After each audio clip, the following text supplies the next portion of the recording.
Video test. Want to see how this, I'm setting up my gear. So this is an old presentation back from, I don't know, it's probably 18 years old, from the first CAN presentation in Chicago. And so let's walk through what I have here. This is a section. All right, so this is about fuel trim and low power diagnosis. And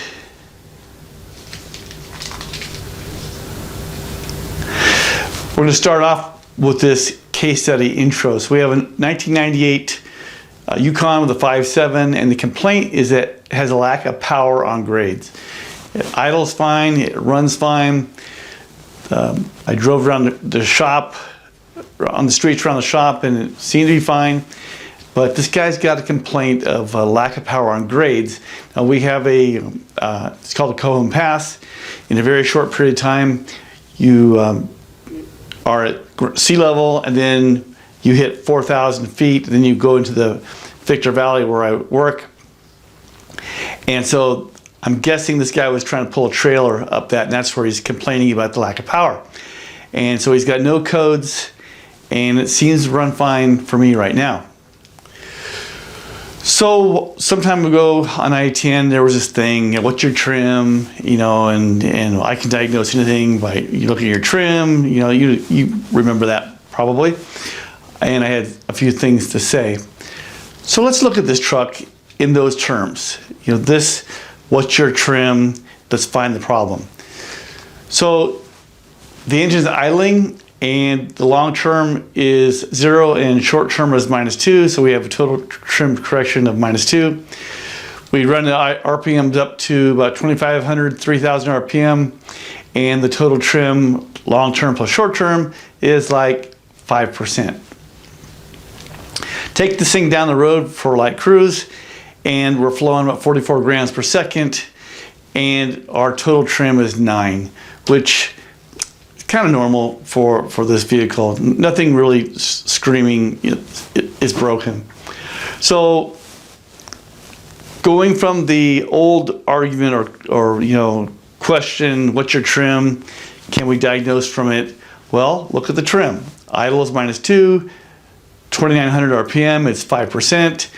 Cruising down the road at 44 grams per second, it's at 9. I'm not ready to make any decisions at this point. Not going to put any parts on. It runs fine. So what do we do with this? Well, so let's look at this here. We have wide open throttle, and our O2 sensor, upstream sensor, bank 1, is reading 900 millivolts. So what's that mean?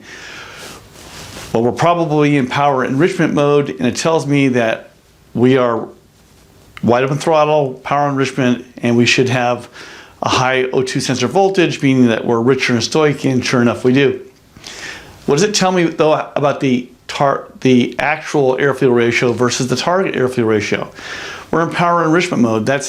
That air-fuel ratio, there's some variance in it. It's not just one particular air-fuel ratio. It can be a range of air-fuel ratios. And all we know from this is that it's richer than stoic. And so same capture, we've added trim. What's it tell me? We're in power enrichment mode, and we got 9% long-term trim. What's that about? We don't learn trim corrections in power enrichment mode. What it tells me is that we are in a trim cell that is bigger than just the power enrichment mode. So this number of 9% in long term comes from driving in a higher airflow range than, you know, light cruise, but we're still, the numbers being learned when we are still in closed loop. So this 9% follows us into the power enrichment mode. Now, if the point I was making when I did this class was, if you looked at the data and used the thing that some of the rock stars were suggesting on I-10, that you would have found nothing, ship the car. It's not broken.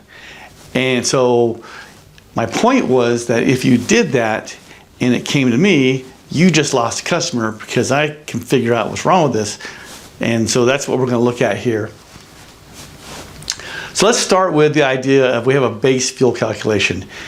Air is flowing through the mass airflow sensor on its way to the cylinders, and we're assuming here that the mass airflow sensor is measuring the actual air mass and it's not making an error.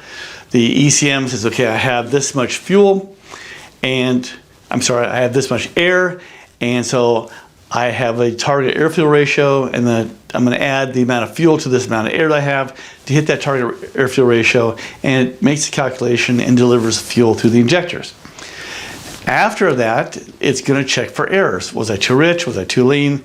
And these are errors that can be introduced by a number of things. First of all, there's always a little bit of variation based on all the things that change. And also, we are going to want to toggle the air-fuel ratio slightly richer and leaner than stoic in a regular manner in order to toggle the air-fuel ratio slightly rich and slightly lean so we can feed our catalyst properly.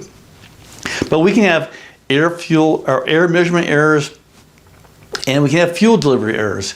The air measurement errors will be a mass airflow sensor, pirate air, vacuum leaks. Our fuel delivery errors would be like imbalanced fuel injector flow, high pressure or fuel pressure variances, and also purge flow errors and such. So these can all factor in.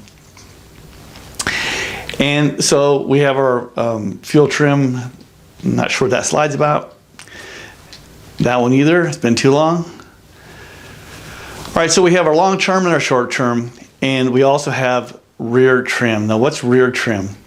So the downstream sensor, the sensor that's after the catalyst, is, among other things, used to make up for errors introduced by the upstream sensor as it gets old, and also for degraded catalyst conditions. And so the downstream sensor will have some input into the total fuel trim calculation.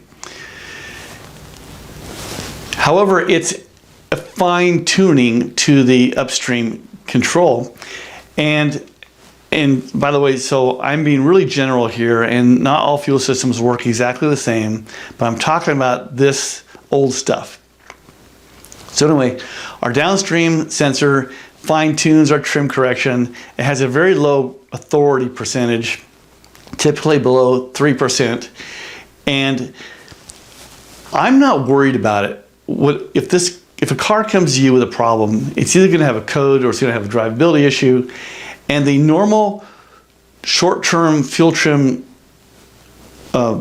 changes as we try to drive the catalyst slightly rich and slightly lean, that variation is going to be bigger typically than the post-trim or the downstream or rear trim correction. So I don't even mess with it, because it's too small a factor. The vehicle came to the shop with a code or a drivability issue. This is small fry stuff. I'm not going to worry about it. All right, so our total fuel trim correction is short term plus long term, and you can add in rear trim, but I'm going to cross that off because I don't see it as an issue. All right, so once again, we have the air fuel flowing in to the mass airflow sensor. The ECM matches the air with fuel, and then it sends it on its way, it gets burned, and then we have an O2 sensor feedback, which tells the ECM, well, it was too rich, or that's too lean, and it makes corrections. If our trim is negative, the total trim is less than 1, and we have an overfuel or overfueling or overestimating the air. If we have positive trim, we are underestimating the fuel or underestimating the air. All right, so what's this about? Wanted to bring in the idea of, so I have corrections to the base fuel rate, and I need to store them somewhere, and I'm going to store them in a cell. And in this car I have, this imaginary vehicle I have one trim cell. And so, will that work? I measure the air, I add the fuel, I drive the vehicle, that's too much, that's too little. I put the correction number in a table, in a cell, and I got one cell. Would that work? Well, it would work to a degree, but more is better. Now, why is more trim cells better? The reason is that as the engine is driven over a wide range of operation of airflow, fuel delivery, and such. Each area of operation does not need the same correction. It's going to be different because injectors, their flow pattern might change over a different range when you run, hold them open longer or put more pressure behind them. The air through the engine flows differently at times, so we have more trim cells. So we break down the correction into more areas of correction. And so if you're looking at fuel trim to diagnose a problem, you want to make sure you get your numbers from the right place. As a general rule, you've heard it said that fuel trim should be no more than plus or minus 10%. That's a pretty rough number. A number of GMs will be higher than that. Asian vehicles tend to be much tighter. So it's a number, just be careful how you use that. I'm concerned about trim more so only when a code is set or a performance issue is present or if a smog inspection is being done. That's what I'm worried about. Other than that, I could let it be what it is. All right, so using trim for diagnosis, you got to ask the question, when is too much too much? And in other words, let's consider this. Let's say you have a 40% correction. Is that too much? I think we would all agree 40% correction is too much. Well, what if it was a 30% correction, a 20% correction, a 15% correction? Okay, so we start getting into some gray areas, but we know some areas like 40%, that's broken.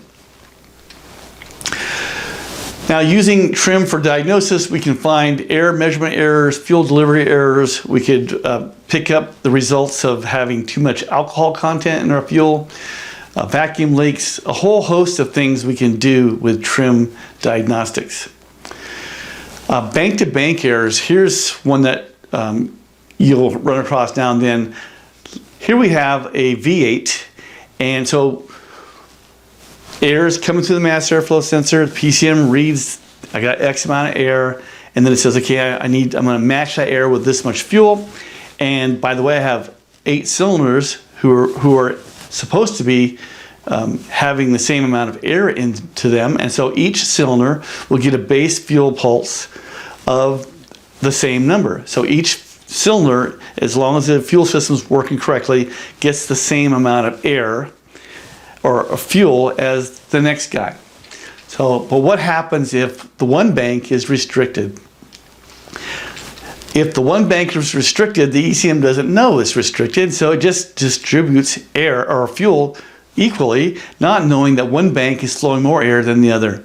So the bank on the restricted side is going to have too much fuel, and the bank on the open side is going to have too little fuel because it's got all the air and only part of the fuel.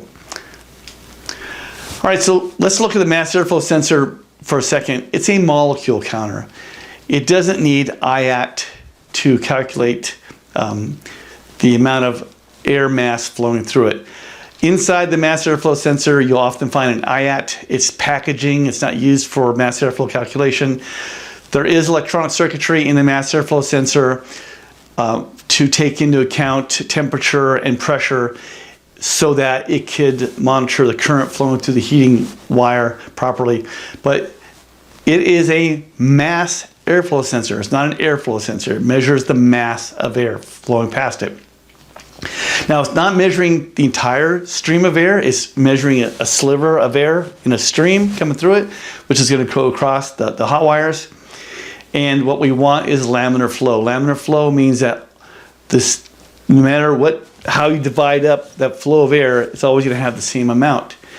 If you have non-laminar flow, such as illustrated here, that means that you have streams of air flowing through the sensor that are different, and then that's going to cause mass airflow errors. If we have turbulent flow, something's blocking the flow, then you get this turbulent air, rushing and receding and rushing and receding. That can be a big problem and cause big trim errors as well as performance issues. Here's an example of turbulent flow. Someone's put this cold air kit on this truck, and weren't able to manage to get the air filter secured properly. This was causing massive trim issues and some performance issues as well. This little leaf, caused the fuel trim at idle to be positive 30%. And it's just a little leaf. And so it was on the fresh air side of the filter, and it was pressed up against it. It was blocking the flow of air through the mass airflow sensor. It was so small, I went in and grabbed it with my hand, and it just crumbled in my hands. And that caused a huge trim correction because of the turbulence it was introducing. You can have one of these cold air kits, and it's hooked up properly, and everything's working, and it can actually skew fuel trim 10% or more in some cases. These things disturb the normal flow of air through that mass airflow sensor enough that it can cause trim issues. And I have seen a number of them set codes. And nobody wanted to hear it, but the fix was get this piece of junk off your engine. You don't need it. All right, smog tube. I have no idea what the smog tube slide here is for, so we'll just click past it. Mass airflow sensors are accurate or have their most accuracy during a steady flow. When we have transient operation, we have a rapid changes in airflow, then these sensors tend to lose accuracy. And so to sort that out and make the input usable, the ECM will use filtering techniques. They might use VE tables, they might use a map sensor input, but there's a way that they always make up for that. Now here's a look at a capture showing the mass airflow sensor input as well as the airflow calculated. So the mass airflow input is a number of grams per second that the ECM is being told is flowing through the engine from the mass airflow sensor, and the airflow calculated is a number that is calculated from other sensors. And so let's look at the comparison here. So right here, the engine is at idle speed, and our mass airflow sensor is at 4.56, and our airflow calculated is at 4.71. They're close. That's good enough. Don't expect them to be perfect. But right now, the engine is idle, just operating smoothly. Well, right here we have a spike. We have an RPM spike. Let's zoom in on that. And you can see what's happened here is there's a delay. Now there is a delay of scan PID inputs, but I don't think that's what's happening here. What's happening here is we have a rapid change of air, and notice that the mass airflow sensor is reading 30 grams per second, and the airflow calculated is double that. And so how much air is actually flowing into the engine? Well, I don't think it's either one of those. I think it's something in between. And so the ECM is using these two factors to calculate the actual cylinder loading. One of the points I want to make here is if you're going to use trim for a diagnosis, make sure you get your trim when the engine is operating at a steady state. Idle, 2,000 RPM, cruise, just make sure it is a steady state before you use that number. Oh, look at that. We have some nice pretty arrows floating in. All right, so the mass airflow operation, the mass airflow output is not linear. It's a curve. And this is a function of the type of sensors they're using inside of these sensors, these hot wires. And so I want you to notice that it's not linear and that we have the most precision at the lower airflow rates. So looking at the graph, going vertically is grams per second, going horizontally is the frequency output. And notice that as we get towards the high end of the scale, our line is going vertical, which means we have a smaller amount of frequency to represent the airflow. And there's a slide coming up on that in a minute. All right, so here's a look at something that you may not have seen before. I took a truck and I put a brand new mass airflow sensor on it, and I drove it and I captured the data, and then I uploaded it to some software I wrote, and I created a scatter graph. So this is just taking all the trim for a given airflow rate, and I just put them on the scatter graph. So going vertically, we have our trim correction. Going horizontally, we have our grams per second. And notice where all the activity is happening. Most of the activity is happening at the lower range, the area where this sensor has more precision. Here's a mass airflow sensor capture from a truck that had a bad mass airflow sensor in it, and notice that, look at our in that area of accuracy, look where our numbers are. They're very positive, and the more grams per second you flow, the greater the error gets. As you can see it start to climb here.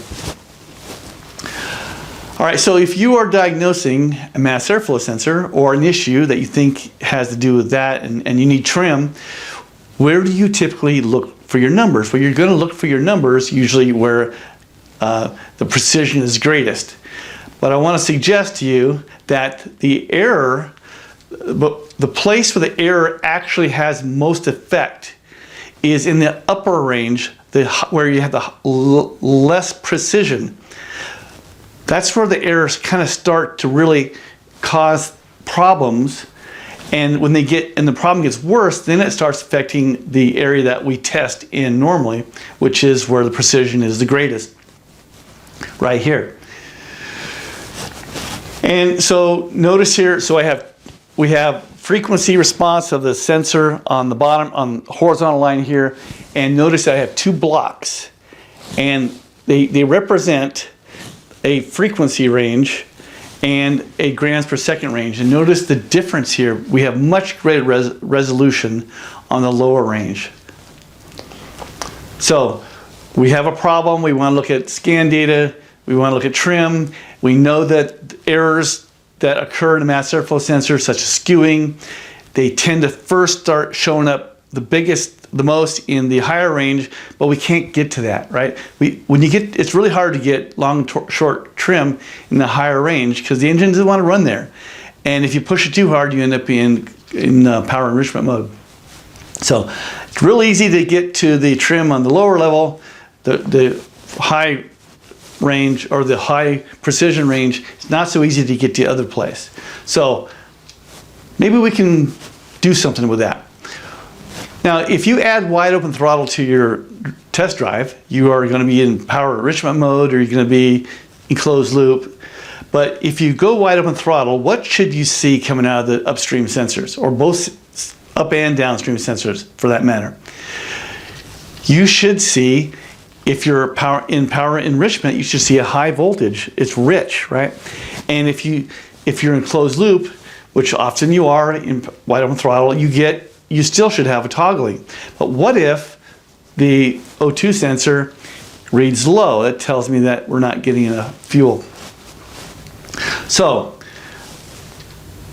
let's check the mass airflow operation by monitoring the O2 on a wide open throttle run. So here's a list of scan tool parameters that I typically would throw in the scan tool or look at. But you don't always have all these PIDs here. Sometimes you have fuel trim enable, sometimes you have fuel trim learn, sometimes you have loop status, sometimes you don't have those things, but there's always, on a GM, there's always something you could look at to determine what state you're in. All right, so if we're monitoring the O2 wide open throttle, and we know we're in power enrichment mode, we found that out by looking at our other PIDs. If the pre-catalyst O2 sensor voltage is above the switch point on our wide open throttle, what do we know about the air-fuel ratio? We know that it's at least higher than stoic. It's at least richer than stoic. That's all we know. So if the O2 voltage is above 800 millivolts, we know that's richer than stoic. If it's at 900, it's richer than stoic. But I want to make a point here. Do I care? I'm chasing a problem here, right? So do I care if I see 800 millivolts as opposed to 900 millivolts? And I'll put it this way. The O2 sensor output it kind of acts like a switch on, rich, lean, but also towards both ends, you have a little bit of a curve to the output. And there's a little bit of air-fuel ratio differences that you can see at those curves. If I only see 800 millivolts, I know it's rich, but it may not be as rich as it ought to be. And so if I see 900 millivolts, it typically tells me this is as rich as it ought to be. So this is an area that we need to think about. All right, if the oxygen sensor dips below the upper switch point, then the air-fuel ratio is up. Okay, looking at this capture, I'm wide open throttle. I see my O2 sensors in the toilet. What does that tell me? It tells me I'm lean, and that's an important point. My trim is not going to tell me I'm lean here because I'm probably going to be in open loop or power enrichment mode. Okay, so that's why I'm looking at this. Right. So, since the mass airflow sensor tends to have the errors that creep in tend to start first at the upper end, I'm going to zoom in on this error-prone area that won't show up in trim. Now let's consider something. Power enrichment mode has a range, and it could be 12 to 1, 13 to 1, somewhere in there. But if I'm wide open throttle and I expect those numbers, and if my O2 is low and I have plenty of fuel pressure, then I've got a 12 to 15% fueling error that's going to be coming from the measurement. All right, so here's just a look at our numbers here. All right, so remember this. Here's our scatter graph from a normal mass airflow sensor. Here's, and that comes from those areas here on the lower end. Trim errors due to fuel pressure regulation lower than spec can mimic a mass airflow contamination fault. And that's an important point to make here. All right, so volumetric efficiency or derived VE, which I prefer from engine load, can help. Idle trim can also help differentiate. So let's review here. If wide open throttle, if the O2 sensor tanks, if the mass airflow reading is accurate, I can look at my VE or I can look at the load. If that's okay, then what's left?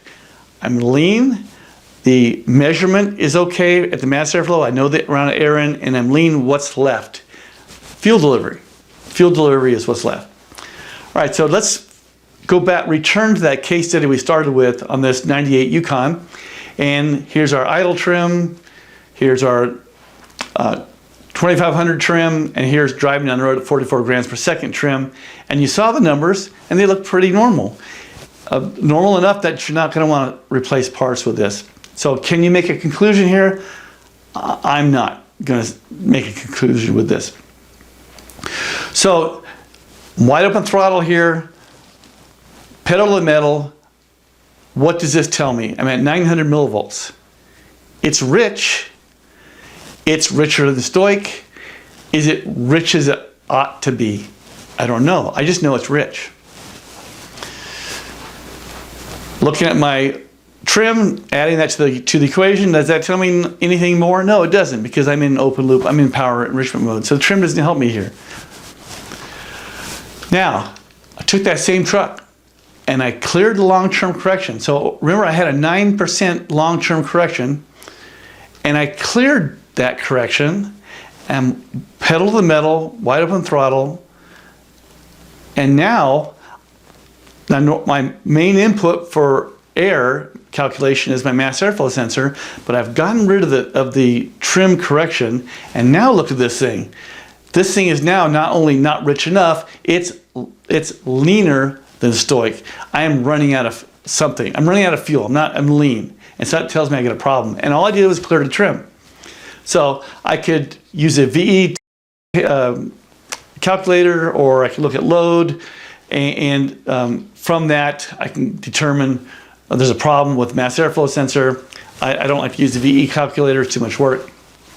But let's look here at the overall trim versus mass airflow sensor using my scatter graph. Now this is something I automated at one time. I could drive the car, download the data, click a button, and boom, there's my graph. And while our static numbers that we saw before at those three locations didn't seem bad, looking at this graph here, you can see that this is not right. Okay, we have a very positive trend, and it's climbing fast. And so this is just your typical mass airflow failure. And so just looking at the scatter graph told me all I needed to see. All right, so here's our overall trim versus the mass airflow after my trim reset. Now notice all the flat lines after, we see a climb in the very beginning, then we see a long flat set of dots here. That's because we just cleared a trim and it hasn't had time to learn anything. All right, so this thing needed a mass airflow sensor. And so the question I have is, would you have diagnosed this based just on trim? I would say probably not. What was happening is this thing under a heavy, this guy's probably pulling a trailer up a mountain pass. He's got his foot to the floor or darn near. It's in power enrichment mode. It is richer than stoic, but it's not quite as rich as it ought to be because of the mass airflow error. And so it was rich enough to not code and such, but not rich enough to give him the power he was used to. And so mass airflow sensor fixed this fault. All right, so with that, I have this chart I want to leave you with. This is an old chart I did a gazillion years ago.